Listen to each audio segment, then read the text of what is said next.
우리 찬송가 314장입니다. 314장. 내 구주 예수를 더욱 사랑 엎드려 비는 말 들으소서. 314장 찬송입니다. 내 구주 예수를 더욱 사랑 엎드려 비는 말 들으소서.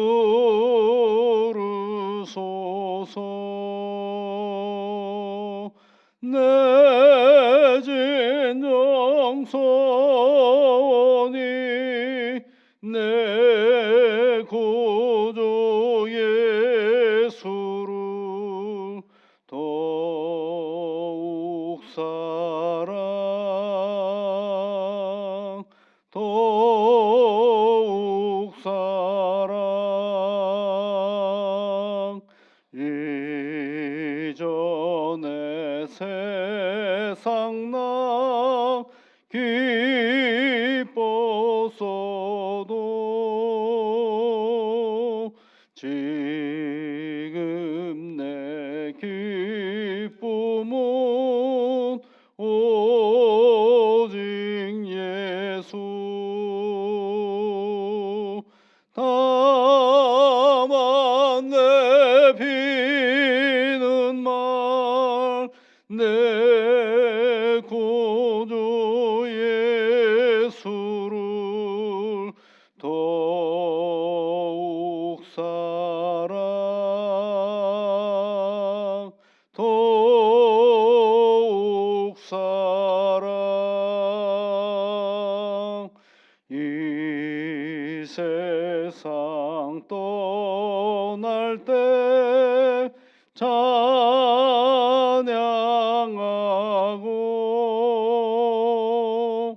숨질 때 하는 말 이것일세.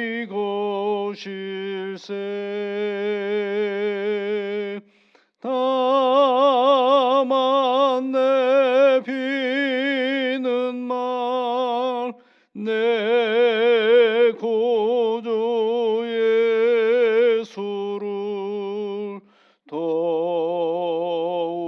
사랑 더욱 사랑.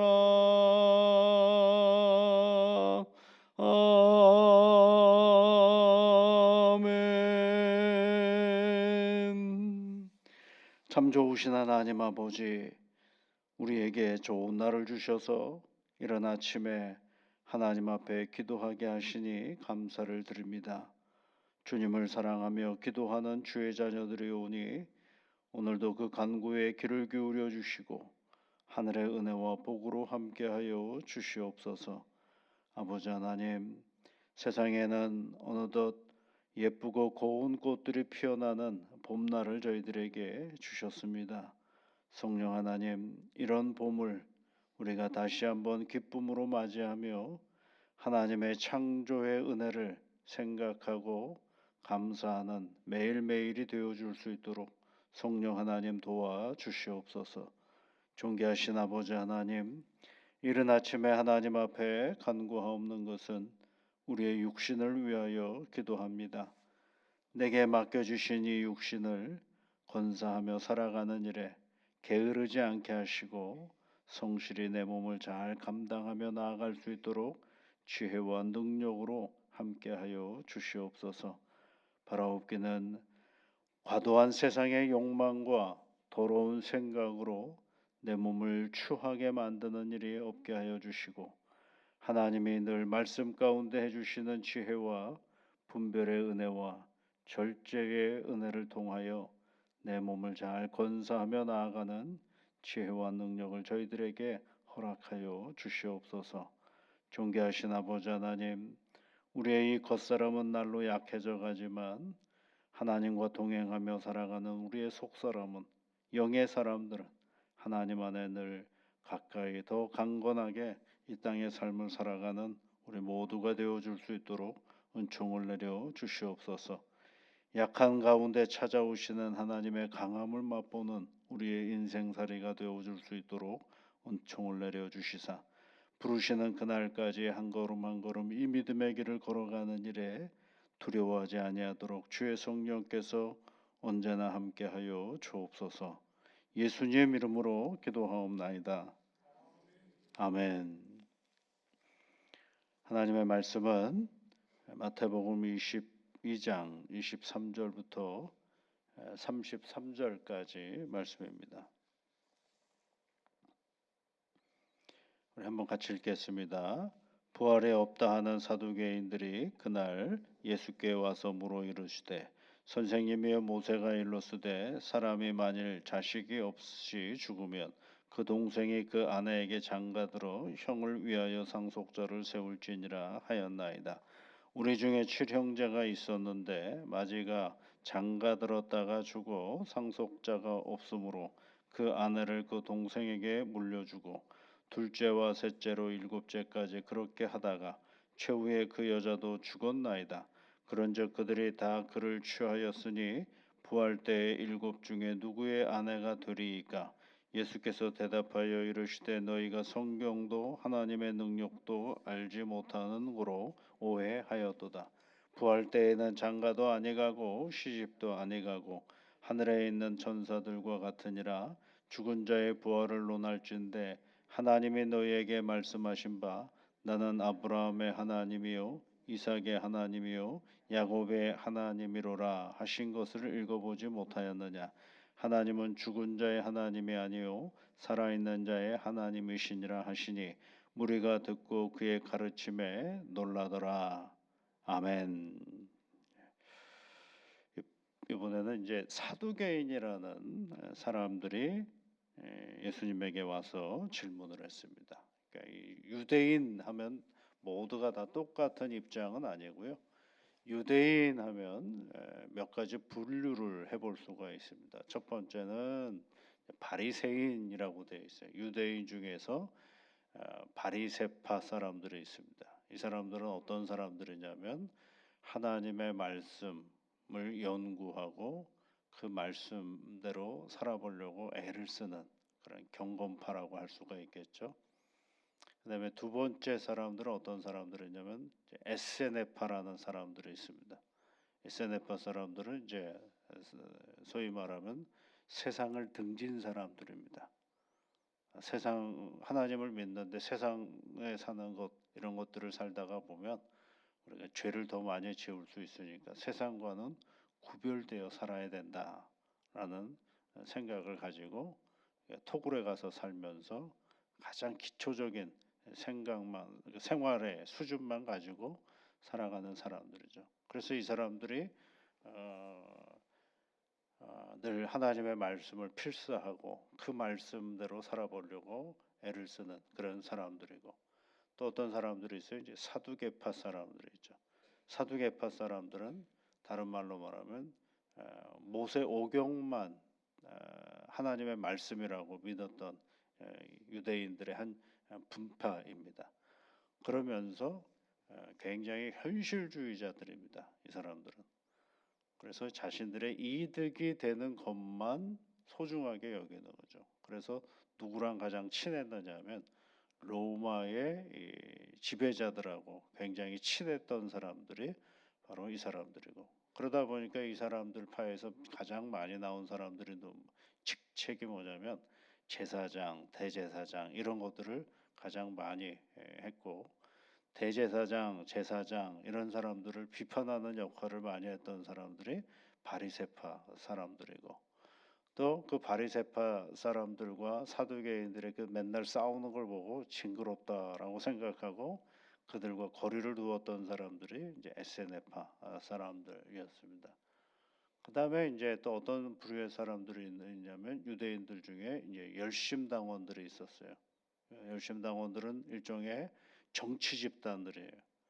하나님의 나라인 이 이스라엘을 지배하고 있는 로마나 또는 헤롯의 어떤 그 로마의 식민지를 곤고하게 만들어주는 헤롯의 세력들과 늘 대적하며 싸우는 사람들이 바로 열심당원들이었죠. 참 다양한 사람들이 있죠. 똑같은 한 유대인이라 그래도 굉장히 다양한 사람들이 있죠. 오늘날 우리의 신앙의 자리 예수 그리스도인 하면서도 거기에 다양한 입장과 형편들을 가지고 있는 사람들이 있습니다. 우리가 속을 서로 몰라서 그렇지 교회만 다닌다고 다 똑같은 생각을 하는 건 아니거든요. 어떤 사람은 교회를 나오면서 예수 그리스도를 하나님의 아들이라고 고백하기보다는 공자, 맹자 또는 석가모니, 마호메트 그 중에 하나인 예수 이렇게 생각하면서 그래도 이 땅에 성현으로 있었던 존재이다 보니 좋은 소리 하는 사람 아니냐. 그러니 그 교훈과 그 도덕과 그 윤리를 따라가는 것으로 만족하는 교회 다니는 사람들도 있습니다. 또 어떤 사람들은 어때요? 그 예수로 인해서 교회를 열심히 다녀서 세상이 바뀌어지기를 바라는 마음으로 교회를 다니는 사람들이 있죠. 소위 말하면 이제 사회 의식이 강한 분들이 있어서 예수를 통하여 혁명을 논하는 사람들도 있습니다. 세상을 바꿔가는데 예수를 필요로 하는 사람들도 있죠. 그러니까 예수 그리스도가 그의 그 역할을 감당하지 못하니까 어떻게 해요? 다 도망가잖아요. 그중 대표적인 사람이 누구예요? 가룟 유다거든요. 가룟 유다는 어떻게든지 예수를 통해서 이 불합리한 세상이 바뀌었으면 좋겠다라는 생각을 가지고 자기 힘으로는 부족하니까 예수의 힘을 좀 빌려서 그 일을 해볼까 했던 생각이죠. 그런데 그게 제대로 되지 않으니까 이제 도망가는 사람이죠. 또 어떤 사람은 같은 교회를 다니면서 예수가 그래도 하나님의 아들이니까 복 주는 하나님이시니까 예수 믿고 복 받는 것에 집착하는 사람들도 있죠. 또 예수를 믿으면서 자기의 어떤 그 위안을 삼으려고 하는 사람들도 있죠. 그러니까 자기 목적으로 예수를 믿으려고 하는 사람들이 있다라는 것입니다. 근데 그것이 그럴듯해 보이지만 나의 목적으로 예수를 믿는 건 그건 믿는 게 아니거든요. 나의 목적을 위해서 예수를 믿는 건 믿는 게 아니고 우리가 누구를 위해서 아니 그게 아니라 우리는 오직 하나님 안에서 하나님을 믿는 가운데 그분이 우리에게 주시는 복을 누리는 사람이지 복을 받기 위해서 하나님을 믿는 것은 결코 아니다라는 것입니다. 이 사두개인이라는 이 사람들은 부활을 믿지 않았습니다. 부활을 믿지를 않았어요. 부활이 어디 있어? 라고 생각하죠. 바리새인들이 예수님에게 꾸지람 듣는 걸 보고 옆에 있다가 이번에는 아주 곤란한 질문을 또 하나 하는 것입니다. 그게 뭐냐면 이스라엘에는 소원법이라고 있습니다. 그래서 한 가문이 없어질 수가 없기 때문에 가문을 유지하기 위해서 첫째 아들이 죽으면 둘째가 그 형수와 함께 살도록 하는 것들이죠. 가문을 보존하기 위한 법이거든요. 그 시대 그 문화가 가지고 있는 하나의 삶의 유지를 위한 법이었죠. 근데 그걸 가지고 질문을 하는 겁니다. 그래서 마지막 맏아들이 죽고 마지막 막내가 죽었을 때 그 결혼한 여인은 누구의 아내가 되는 겁니까? 라고 질문을 하는 그런 장면이죠. 근데 이게 현실 속에는 그렇게 많이 일어나지 않는 그런 형편들인데도 이런 질문을 슬쩍슬쩍 해 나가는 것입니다. 최후의 그 여자가 죽었는데 누구의 아내가 되는 것입니까? 라고 얘기를 했죠. 그랬더니 예수님이 거기에 대해서 뭐라고 얘기를 합니까? 성경도 모르고 하나님의 능력도 알지 못하는 거로 오해하였다. 그러거든요. 무지하다라고 얘기를 하는 거예요. 그러니까 쉽게 말씀드리면 이거죠. 모세오경을 믿는다고 하는데 그것도 제대로 이해를 못하고 있다. 그런 뜻이에요. 그러니까 하나님을 믿는다라고 하면서 누구를 이해를 못하고 있는 거예요. 하나님을 믿지 않고 있다라는 거예요. 그 얘기를 지금 해주고 있는 거죠. 그러면서 예수님이 이런 얘기를 하시죠. 31절 말씀에 보면 죽은 자의 부활을 논할진대 하나님이 너희에게 말씀하신 바 이렇게 돼 있어요. 그러니까 부활을 이야기할 때에 출발점이 우리가 어디에 있느냐면 다시 살아나? 그러면 지금의 우리가 이해하는 이 삶의 질서를 가지고 부활을 논할 수밖에 없죠. 그러니까 내가 죽었어, 다시 살아났어. 그러면 이 세상의 질서 속에 연결이라고 생각을 할 때가 많죠. 다시 살아나서 오늘날의 우리의 세상의 질서와 똑같이 가는 거야? 그러면 질문이 가능하죠. 누구의 아내가 되는 건가라는 것은 해결해야 할 문제지 않겠습니까? 그러다 우리 하나님이 우리에게 말씀하시는 것, 허락하신 그 부활은 그런 어떤 우리의 세상과 곧 연결되는 그런 것이 결코 아니다라는 것입니다. 그러니까 우리가 하나님을 믿는다라고 할 때에 내가 가지고 있는 경험치 안에서 내가 알고 있는 지식의 수준 안에서 하나님을 믿는다라고 말하기는 어렵습니다. 오히려 내가 하나님을 믿는다라고 말하는 것은 내가 가지고 있는 경험치가 작아지고 하나님에 대한 신뢰가 커져갈 때 그때 뭐가 되는 거예요? 믿음이라고 얘기해 가는 거죠. 내가 가지고 있는 경험치가 그대로 있으면서 하나님을 믿는다? 이거 진짜 어려운 거거든요. 어떻게 하나님을 믿어요? 보이지 아니하시는 하나님을. 보이는 경험의 세계 속에 살아가는데. 그런데 믿음이라는 게 뭐예요? 보이지 아니하시는 하나님을 믿는 거라면 예수의 믿음을 가지고 살아가면 살아갈수록 뭐가 작아져야 되느냐 하면 하나님을 우리가 세상을 살아가는 이 경험과 지식으로만 하나님을 받아들이려고 하는 그 생각들을 벗어버리는 그런 시간들이 이 교회 생활을 통해서 계속 이루어져 가야 되는 것이죠. 그러면서 이제 예수님이 하나의 말씀을 얘기해 주셨어요. 너희들은 성경도 그리고 하나님에 대한 것도 오해를 하고 있다라고 얘기하시면서 말씀하신 부분이 뭐냐면 32절 말씀에 보면 나는 아브라함의 하나님이요 이삭의 하나님이요 야곱의 하나님이로라 하신 것을 읽어보지 못하였느냐 이렇게 되어 있죠. 거기에 보면 하나님은 죽은 자의 하나님이 아니요 살아있는 자의 하나님이시니라 이렇게 되어 있거든요. 거기에 보면 32절을 기억이라고 해놨죠. 기억이 뭐예요? 밑에 보면 출애굽기 3장 6절이라고 되어 있어요.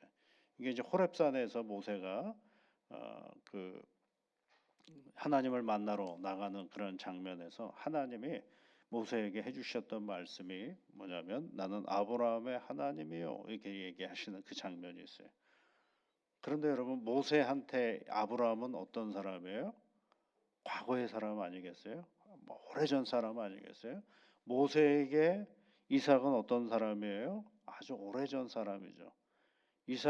모세에게 야곱은 어떤 사람이에요? 아주 오래전에 하나님을 믿었던 사람이죠. 그러면 이렇게 얘기해야 되지 않을까요?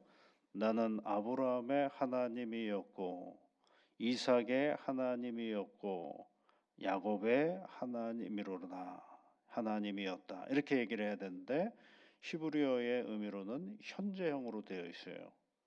그러니까 아브라함의 지금도 하나님이야. 나는 지금도 이삭의 하나님이야. 나는 지금도 야곱의 하나님이야 라고 얘기했네요. 그 얘기는 뭘 얘기하느냐 하면 아브라함과 이삭과 야곱이 죽은 존재로 이해한 것이 아니다라는 것을 말씀해주고 현재형으로 계속 말씀해주고 있거든요. 그러니까 그런 말씀 하나하나를 이 바리새인들은 읽기보다는 그저 자기의 시간 안에서 누구를 판단하고 생각하느냐 하면 하나님을 보고 하나님을 이해하고 하나님을 바라보는 거죠. 그럴 수 있죠. 그러나 여러분, 그래서 우리가 자꾸 여러분에게 말씀드리는 건 하나님의 말씀을 읽고 그 말씀에 의미하는 것이 무엇인지를 공부하라고 하는 이유가 뭐냐면 우리의 신앙의 연륜이 쌓이면 쌓일수록 내가 알고 있는 이 경험의 세계와 내가 이해한 그 지식의 세계의 한계를 어디서 발견하게 되느냐 하면 하나님의 말씀 속에서 발견하게 되는 거죠. 제가 참 우리가 이 부활에 대한 얘기를 할 때마다 받는 질문이 뭐냐면, 그러면 목사님 이 몸으로 부활합니까? 이렇게 얘기하는 거예요. 이 몸으로 부활합니까? 이건 철저하게 어디로부터 시작되는 거냐면 내 경험으로부터 시작되는 부활에 대한 이해죠.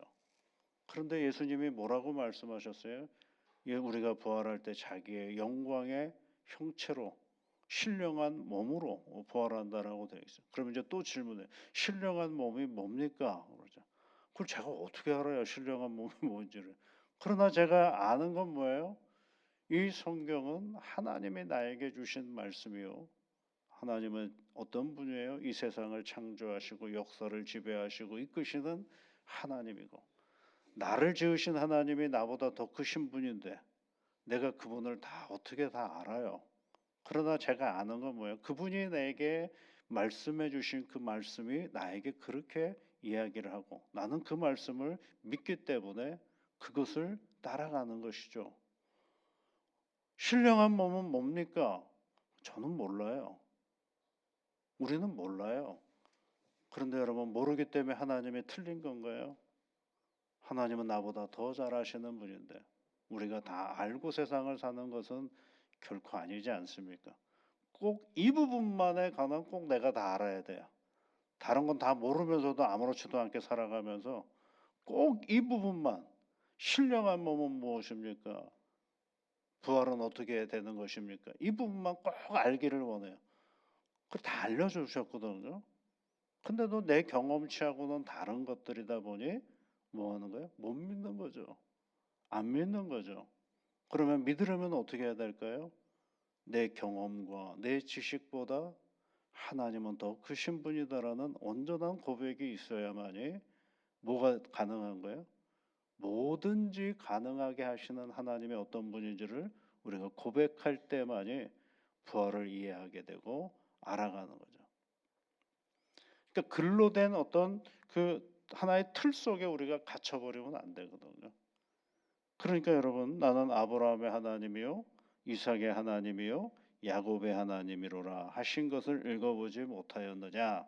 여기까지는 출애굽기 3장 6절에 있는 말씀이에요.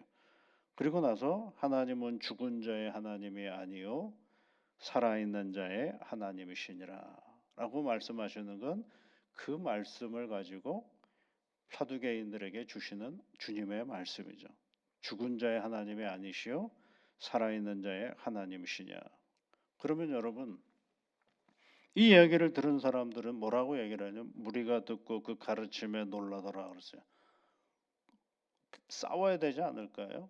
그런데 그네들이 알아들은 겁니다. 그러니까 놀랍다라고 얘기를 하고 가는 거죠. 자신들이 몰랐던 것들을 예수님이 말씀해 주시기 때문에 그렇습니다. 어제도 우리가 웰다잉 성경 공부를 하면서 우리가 꼭 기억해야 할 주의 말씀이 있다라고 말씀을 드렸어요. 그것이 요한복음 11장 25절부터 26절에 있는 말씀이죠. 예수님께서 이르시되 나는 부활이요 생명이니, 그다음 뭐라고 되어 있어요? 나를 믿는 자는 죽어도 살겠고 무릇 살아서 나를 믿는 자는 영원히 죽지 아니하리라 라고 말씀하지 않았습니까? 죽어도 살겠고, 그 무슨 말이에요? 죽는다라는 얘기는 우리의 물리적인 세계를 얘기하는 거죠. 그런데 우리 현상으로는 죽었는데 그것을 가지고 뭐라고 얘기하는 거예요? 살았다라고 얘기를 하는 거예요. 그 다음에 무릇 살아서가 뭐예요? 살아서 나를 믿는 자는, 오늘 여기서 나를 믿는 자, 예수님을 믿는 자들은 그거 뭐예요? 영원히 죽지 않는다 그랬어요. 그러니까 그리스도인들은 영원히 죽지 않는 믿음의 사람들이에요. 그러면 또 어떻게 저렇게 거짓말을 아무렇지도 않게 하나라고 또 얘기할 수 있겠죠. 그러나 누가 하시는 말씀이에요? 이 말씀이에요? 예수님이 해주시는 말씀이에요. 그래서 나중에는 우리 육신의 죽음이 어떻게 질이 변한다고 말씀을 드렸어요. 고린도전서 15장 44절 이하에서는 사도 바울이 그렇게 얘기죠. 사망아 네가 쏘는 것이 뭐냐? 사망에 쏘는 것은 죄다. 이렇게 돼 있거든요. 그러니까 그리스도 안에서의 죽음은 내가 죽는 것이 아니라 나를 괴롭혔던 누가 죽는 거예요? 죄가 죽는 거죠. 그래서 계시록 14장 13절 말씀에 지금 이후로 주 안에서 죽는 자들은 복이 있느니라라고 말씀하신 이유가 뭐예요? 이 죄로부터 영원히 노임을 받았기 때문에 지금 이후로 주님을 믿고 죽는 자들은 복이 있다라고 말씀하시는 것이고, 그 다음 구절이 뭐냐면 주 안에서 쉰다라고 표현되죠. 안식을 취한다라고 되는 거죠. 그러니까 우리가 물리적으로 만나는 육신의 그리스도 안에서 죽는 이 죽음은 결국은 뭘 얘기하려고 하는 거냐면 죄로부터 노임을 받는 영원한 안식의 시간인 거죠. 그럼 또 궁금해요. 그러면 우리는 지금 어디 있으면 죽은 자들은 다 어디 갔어요? 다 어디 가긴 하나님과 함께 있다고 성경이 얘기를 하고 있는데 그곳은 또 어디예요? 그건 모른다니까요. 그거 제가 어떻게 알아요? 그런데 자꾸 그 그림을 그리는 거죠. 이렇게 저렇게 그림을 그려다 보니까 10사람이 천국을 봤는데 10사람이 다 달라요. 왜요? 간단한 건 한 가지만 있어요. 그것이 어떤 모양인지는 어떤 틀인지는 모르지만 나는 누구와 함께 있다? 하나님과 함께 있다. 왜 그러면 우리가 하나님께 있다라고 말할 수 있느냐? 하나님이 끊임없이 얘기하셨거든요. 내가 너희와 함께 할 거다라는 말씀을 끊임없이 얘기하셨거든요. 그것이 뭐예요? 임마누엘의 하나님 아니십니까? 나는 너희의 하나님이 되고 너희는 나의 백성이 될 것이다라는 창세기부터 요한계시록까지 일관된 하나님의 언약이에요. 그런데 우리의 물리적인 시간이 바뀌었다 그래서 그 언약이 틀려지는 것이 아니라, 그러니까 죽음, 우리의 육신의 죽음 이후에도 우리는 누구와 함께 있는 거예요? 하나님과 함께 있는 거죠. 그러니까 두려워할 일이 아니죠. 여러분, 얘기하다 보면 너무 길어져서 벌써 6시가 다 돼버렸네요. 다른 건 없습니다, 여러분. 우리의 경험치, 지식의 한계, 그것을 늘 인정하면서 하나님은 나보다 더 크신 분이시니 그 모든 일들을 이루어 가실 분이다라는 것을 우리가 이해하고, 더더욱 귀하게 우리가 인정해야 될 것은 하나님은 우리에게 좋은 것을 주시는 분이십니다. 나쁜 것을 주시는 분이 아니다라는, 복 주시는 하나님이시다라는 사실을 늘 기억하면서 이 부활에 대한 분명한 신앙 고백을 가지고 오늘도 신앙의 길을 걸어가는 새날이 되실 수 있기를 바랍니다. 기도하겠습니다.